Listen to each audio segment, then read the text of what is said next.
বিসমিল্লাহির রাহমানির রাহিম। আলহামদুলিল্লাহ, সমস্ত প্রশংসা মহান আল্লাহ তাআলার জন্য। দরুদ ও সালাম বর্ষিত হোক আমাদের প্রিয় নবী হযরত মুহাম্মদ এর প্রতি, তার পরিবার, সাহাবায়ে কেরাম এবং কিয়ামত পর্যন্ত তার অনুসারীদের উপর। প্রিয় ইমানদার ভাই ও বোনেরা, আসসালামু আলাইকুম ওয়া রাহমাতুল্লাহি ওয়া বারাকাতুহু। মাশাআল্লাহ, আজ আমরা এমন একটি বিষয় নিয়ে আলোচনা করব যা আমাদের দুনিয়া ও আখিরাত উভয় জীবনকেই সুন্দর করে তুলতে পারে।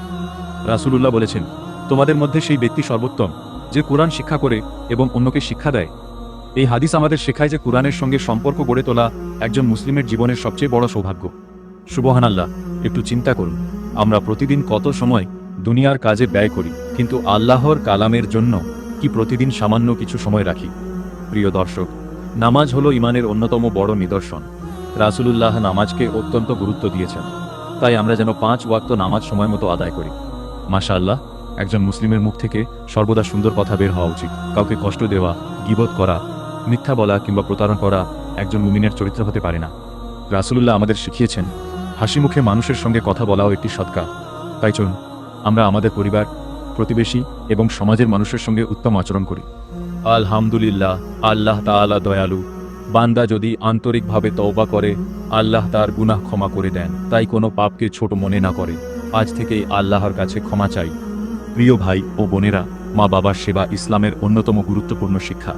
তাদের প্রতি সদয় হওয়া, সম্মান করা এবং তাদের জন্য দোয়া করা একজন সন্তানের দায়িত্ব। মাশাআল্লাহ, দান সদকা মানুষের সম্পদ কমায় না, বরং আল্লাহ তাতে বরকত দান করেন। সামর্থ্য অনুযায়ী গরিব অসহায়দের সাহায্য করা আমাদের সবার কর্তব্য। মনে রাখবেন, এই পৃথিবী চিরস্থায়ী নয়, একদিন আমাদের সবাইকে আল্লাহর কাছে ফিরে যেতে হবে। তাই এমন জীবন গড়ে তুলি যাতে আল্লাহ ও তাঁর রাসূল আমাদের প্রতি সন্তুষ্ট হন। আসুন আমরা বেশি বেশি সুবহানাল্লাহ, আলহামদুলিল্লাহ, লা ইলাহা ইল্লাল্লাহ এবং আল্লাহু আকবার পাঠ করি। এসব জিকির হৃদয়কে প্রশান্ত করে এবং আল্লাহর নৈকট্য লাভের মাধ্যম।